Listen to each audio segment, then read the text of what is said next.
right, Jules, routine. We all love routine. We thrive on it. Our chickens are no different. No animal is any different. So what, daily, weekly? Monthly, yearly. Okay, so just start to sketch out the daily routine for us.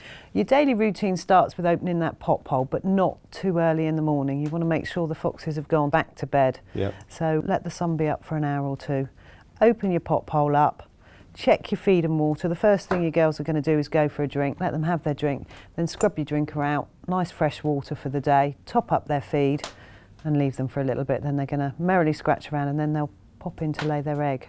Now this is the exciting bit, collecting your eggs. Is there any sort of given time as to when hens should lay? To be honest, most of them around 10, 11 o'clock. It's never first thing in the morning. They normally have a feed and a drink, go back in and lay their egg. When you're collecting your eggs, check your birds and make sure you haven't got a broody. And how would you know if your hen is broody? Because she's going to sit on those eggs and protect them like a little lioness. She fluffs up and she almost growls at you. Are they quite vicious? They are vicious, but they're chickens at the end of the day. They got no teeth, you know. Let's get it into perspective. They're not going to do you any harm. Okay. They're just protecting their eggs. And how do you stop them being broody and taking over your eggs? A broody chicken's temperature rises, so you need to bring that body temperature down. There's a couple of ways of doing it. One is remove all the eggs from the nest box and pop in little frozen water bottles so that she sits on them and her bottom gets very cold and uncomfortable and she doesn't like to do it. That would do it, yeah? Yep, that'll do it. The other thing, and on a nice day, not on a wet day, pop her in a bucket of cold water, just her bottom in freezing cold water and pop her out into the run. You're not going to break a broody overnight. It will take a good week to break a broody chicken. Really? Yeah, a very determined So one. don't expect too much too soon. No, it's a bit of a job.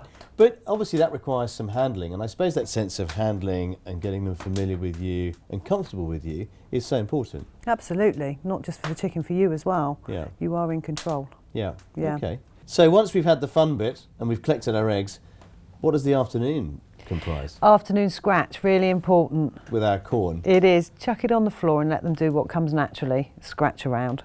And again, all of this is a great opportunity to really get the measure of your chickens and how they're doing, see how they're behaving and moving around and interacting with each other.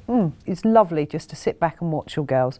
And again, you can tell who's off colour, if anybody is off colour, and you can deal with it quickly. And as we head towards the evening routine, how do you do yours? They go to bed at dusk normally, which is a good time. Never, if you're going to go out, lock up before you go because you need them in before dark, really. And do you ever encourage them into bed? I do, Yeah. I do. And if I need to go out anywhere and they need to go to bed a couple of hours early, so be it. They're safer in than out. And you can do it. I don't need to bribe mine. I can just clap my hands and wave my hands around and they know where to go. Because the fox is the key thing that you are mindful of. Exactly. Yeah. I mean, he is around during the day, but you've got your fox-proof run. It's night time if they're out free range and you've got to get them in. So that's the daily routine taken care of, but what are we talking about when we think about weekly, monthly and yearly routine? Weekly routine is cleaning that coop, giving it a good clean out, miting it, casting your eye over to see if there are any mites. Yeah. Also clean your drinkers again. Yeah. Give them a good disinfectant rather than just a scrub with water. Yeah. Monthly is a big clean out and a really good check for mites. And you're using your diatomaceous earth and your red mite powder just to make sure whether there are any signs or not, you do it. Give it a good air out if the weather's good. Open that door, close the pop hole obviously, otherwise they'll all be shooting out everywhere. But open the big back door and give it a good air to get some airflow in there. And yearly? Yearly's a really important one and not often overlooked by people, but you're going to be checking your hinges. You know, you don't want rusty hinges that aren't working when your fingers are frozen, so do it before the weather sets in. Check all your fencing and your wire to make sure it hasn't worn or there aren't any signs of rodents. In the winter months, they become more desperate and will want to get in. If you can, put some wood preserver on your wood. Check for leaky roofs. As you would your own home, I suppose. Exactly. You're Yeah. battening down the hatches, ready for winter. Do the same for your chickens. And if the weather turns really cold, is there anything else you can do to keep them that bit warmer? There is. There is. Rather than cleaning out your bedding that's dirty, top it up with fresh on top. The pooing underneath will generate heat that rises and does help your girls keep clean. A lot of people are horrified at the thought of it, but it is better for your girls, much warmer. And some people say you can compost that old bedding or that you should burn it. What's the real answer?